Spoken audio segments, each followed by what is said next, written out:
Venom, Let There Be Carnage kini sudah bisa disaksikan di layar bioskop. Meskipun kita di Indonesia terbilang sangat telat untuk menyaksikan film ini. Nah, mumpung filmnya lagi tayang di bioskop, mendingan tonton dulu aja karena video ini akan mengandung full spoiler dari filmnya. So, Varian, let's talk about it.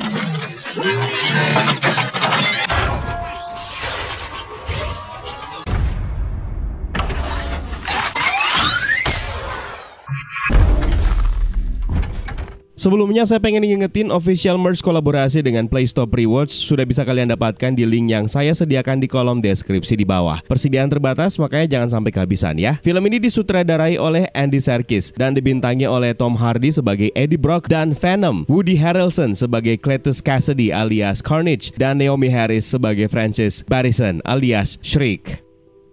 Film ini dimulai pada tahun 1996. Cletus Kasady yang masih muda jatuh cinta dengan Frances Barrison di San Estes yang merupakan sebuah rumah untuk anak-anak yang tidak diinginkan atau mungkin bisa dibilang sebagai panti asuhan. Sayangnya mereka harus berpisah setelah Frances dibawa pergi ke Ravencroft Institute akibat kekuatan manipulasi suaranya yang semakin tidak terkendali. Dalam perjalanan, dia akhirnya menyerang pasukan polisi yang mengawalnya dengan kekuatan teriakan supersoniknya agar bisa kabur sehingga melukai telinga seorang pria muda yang bernama Patrick Mulligan. Mulligan pun akhirnya menembaki mata Barrison hingga terhempas keluar dan mengira Barrison telah tewas. Ternyata Frances Barrison dibawa dan dikarantina di Ravencroft Institute untuk menahan kekuatannya yang semakin besar tanpa sepengetahuan Patrick Mulligan. Di masa kini, Mulligan akhirnya menjadi detektif polisi. Dia menghubungi Eddie Brock dan memintanya untuk menggali lebih banyak informasi dari Cletus Kasady yang telah menjadi pembunuh berantai dan menolak untuk berbicara dengan siapapun kecuali Eddie Brock. Sampai di titik ini, Venom harus patuh terhadap aturan Eddie Brock yang melarangnya untuk mengkonsumsi otak manusia. Meskipun Venom berusaha keras menahan hasratnya dan rasa laparnya yang pada saat itu berniat menerkam kepala Mulligan. Eddie Brock dan Venom pun akhirnya berkolaborasi untuk memecahkan teka-teki lokasi para korban Cletus Kasady setelah pertemuannya dengan Kasady yang membuat Kasady pun akhirnya divonis hukuman mati. Keberhasilan Eddie Brock dan Venom memecahkan teka-teki lokasi korban pembunuhan Kasady membuat karir Brock malah semakin menanjak. Namun di satu sisi, hubungan bromance antara Brock dan Venom malah menjadi semakin memburuk. Venom bersikeras mencari mangsa untuk memenuhi kebutuhan asupan gizinya yaitu otak manusia. Beberapa saat setelahnya, Brock dihubungi oleh mantan tunangannya, Anne Weying, untuk bertemu. Anne lalu menunjukkan bahwa kini dia telah resmi bertunangan dengan Dr. Dan Lewis. Keesokan harinya, Eddie Brock mendapatkan sebuah undangan dari Cletus Kasady yang meminta Eddie untuk mengunjunginya di penjara San Quentin. Cletus Kasady berhasil memprovokasi Eddie Brock yang membuat Venom malah berhasrat untuk menyerangnya setelah menerima hinaan. Di saat itulah Kasady akhirnya menggigit tangan Brock di mana bagian kecil simbiot Venom malah tertinggal dan ditelan oleh Kasady. Eddie Brock pun akhirnya dikawal keluar dari tempat tersebut sementara Kasady merasakan sesuatu yang berbeda dengan darah Eddie Brock. Di apartemennya, Eddie Brock dan Venom akhirnya terlibat pertengkaran hebat yang membuat mereka berdua memutuskan untuk berpisah. Simbiot Venom pun akhirnya memilih inang lainnya untuk menikmati hidupnya. Tibalah saat ketika eksekusi mati Kasady. Keanehan terjadi. Saluran infus Kasady terblokir oleh simbiot merah yang segera muncul dan Kasady akhirnya bertransformasi menjadi Carnage. Dia pun mulai mengamuk dan menghancurkan seisi penjara, membunuh para petugas dan membebaskan semua narapidana. Setelah berhasil keluar dari penjara San Quentin, Kasady dan Carnage membuat kesepakatan. Carnage bersedia untuk membantu Kasady membebaskan Barrison dari Ravencroft Institute, sementara Kasady bersedia untuk membantu Carnage mencari dan membunuh Venom yang tidak lain adalah induknya. Mulligan lalu mendatangi Eddie Brock untuk memberitahunya mengenai Kasady yang lolos dari eksekusi matinya. Di tahap ini, Mulligan sudah mulai mencurigai gerak-gerik Eddie. Ditambah lagi, sebelum eksekusi hanya Eddie yang sempat berkomunikasi dengan Kasady. Di Ravencroft Institute, Cletus Kasady akhirnya tiba untuk membebaskan Frances Barrison dan mereka pun akhirnya menuju ke San Estes untuk membakar tempat tersebut sebagai bentuk balas dendam mereka. Sementara itu, Patrick Mulligan membawa Brock ke kantor polisi. Eddie Brock menolak untuk mengungkap kebenaran mengenai simbiotnya kepada Mulligan, lalu meminta Anne Weying untuk menjadi pengacaranya. Eddie Brock pun akhirnya mengungkap kepada Anne Weying bahwa dia dan Venom sudah berpisah dan untuk menghadapi Carnage, Anne Weying harus membantu Eddie Brock untuk mencari Venom. Anne Weying pun akhirnya berhasil menemukan Venom yang ternyata kini hidup di tubuh Mrs. Chen. Setelah itu, Anne kembali menemui Brock di kantor polisi lalu kabur. Akhirnya Brock dan Venom bersatu kembali setelah Eddie Brock meminta maaf kepada Venom. Di lokasi lain, Kasady akhirnya menyandera Mulligan, sementara Anne Weying disandera oleh Frances Barrison Barrison, lalu meminta Dan Lewis untuk memberitahu Eddie Brock mengenai Anne Weying yang kini disandera. Cassidy dan Barrison rupanya berencana menikah di sebuah gereja katedral. Sebelum pernikahan disahkan, Venom akhirnya muncul dan menghadapi Carnage. Francis Barrison sendiri berupaya membalaskan dendam masa lalunya kepada Patrick Mulligan dan pada akhirnya berhasil membunuhnya. Pertarungan Venom dan Carnage pun berlangsung sengit serta berakhir dengan Venom kini sudah tidak berdaya. Brock lalu menyemangati Venom dengan memastikan bahwa sebenarnya Carnage dan Cletus Cassidy adalah satu pasangan yang tidak cocok sama sekali karena Carnage malah memilih untuk menyakiti Francis Barrison agar tidak menggunakan kekuatannya. Menyadari hal tersebut, Venom pun akhirnya mempengaruhi Francis Barrison untuk menggunakan kekuatannya lagi hingga teriakan soniknya membuat Venom dan Carnage terpisah dari inangnya masing-masing. Pada saat bangunan gereja katedral runtuh, Barrison pada akhirnya tertimpa lonceng gereja, sementara Venom menyelamatkan Eddie Brock dengan bantuan Dan Lewis dan Anne Weying sehingga mencegah Eddie Brock terjatuh ke tanah. Carnage sendiri kembali mencoba mengikat tubuh Cletus Cassidy yang sudah tidak berdaya, namun Venom menghentikannya dan memakan simbiot Carnage tersebut, lalu menerkam kepala Cletus Cassidy. Ketika Eddie Brock, Venom, Anne Weying, dan Dan Lewis meninggalkan tempat tersebut, Patrick Mulligan ternyata terungkap masih hidup. Namun perubahan terjadi di matanya yang berwarna biru, yang mana itu berarti Mulligan kini memiliki simbiot toksin, sama seperti dalam komik setelah dia menyerap beberapa bagian dari tubuh Carnage. Sementara itu, Eddie Brock dan Venom memutuskan berlibur sambil berdiskusi untuk menentukan apa yang akan menjadi petualangan mereka selanjutnya. Dalam post-credit scene, Venom dan Eddie Brock yang sedang menyaksikan telenovela di TV tiba-tiba merasakan hal yang aneh di mana mereka berpindah tempat begitu saja dan tiba-tiba tayangan TV kini mulai menyoroti siaran The Daily Bugle Net yang menampilkan J. Jonah Jameson sebagai host yang mengungkap identitas Spider-Man sebagai Peter Parker. Venom pun terlihat tiba-tiba tertarik dengan sosok Peter Parker ini.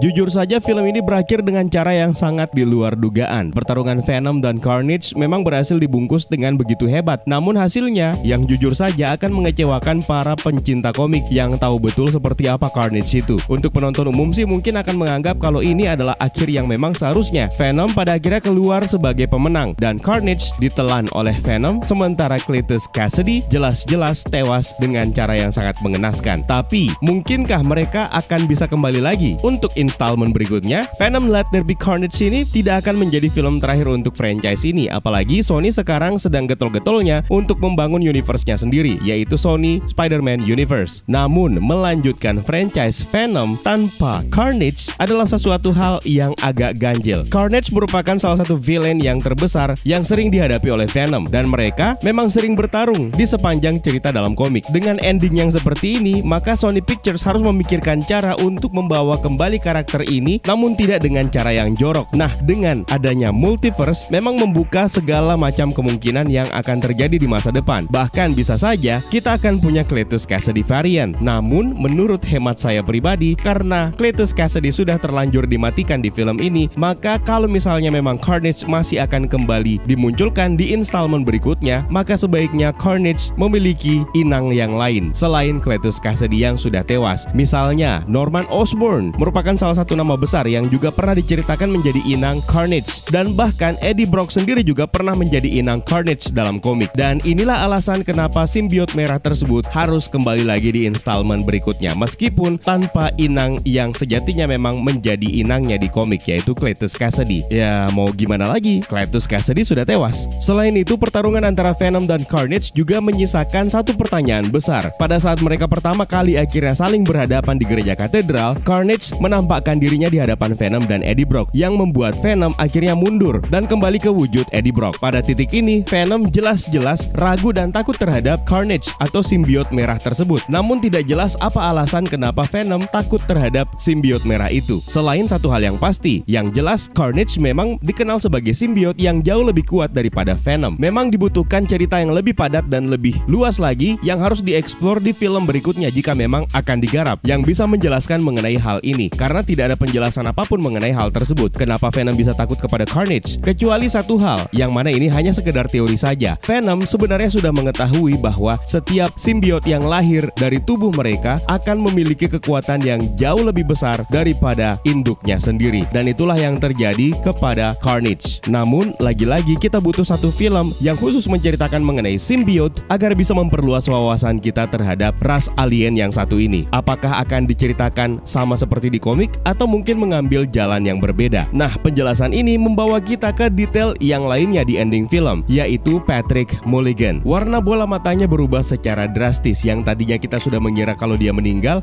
ternyata dijadikan twist di ending film ini. Dan benar dugaan kita selama ini, Patrick Mulligan memang sudah disiapkan untuk menjadi the next villain untuk Venom yang akan diceritakan mungkin di film ketiga nanti. Dan dalam komik Marvel, kita mengenalnya sebagai Toxin. Toxin ini juga merupakan salah satu simbiot merah lainnya yang lahir dari tubuh Carnage, di mana Carnage juga berusaha untuk menghancurkan simbiot baru tersebut karena takut akan kekuatannya. Nah, Venom akhirnya memutuskan untuk menyelamatkan Toxin dan mencoba untuk merekrutnya. Toxin lalu mengikat tubuh Patrick Mulligan untuk dijadikan sebagai inangnya dan memulai petualangan mereka yang diceritakan sempat membantu Spider-Man dan Avengers. Jadi, kisah Toxin ini sebenarnya sedikit jauh lebih heroik dibandingkan dengan Carnage yang merupakan induknya. Sementara untuk versi live action, sepertinya Patrick Mulligan sudah disiapkan untuk menjadi the next villain yang harus dihadapi oleh Venom, yang mana sangat terlihat jelas kalau Patrick Mulligan sebenarnya jengkel dan kesal terhadap Eddie Brock. Di ending film ini, jelas kita sudah bisa berasumsi kalau Patrick Mulligan akhirnya mengetahui rahasia Eddie Brock yang sebenarnya, bahwa dia memiliki simbiot Venom dalam tubuhnya. Dan itulah yang bisa dijadikan sebagai sebuah petunjuk bahwa Patrick Mulligan dan Toxin kemungkinan akan mengincar Eddie Brock dan Venom.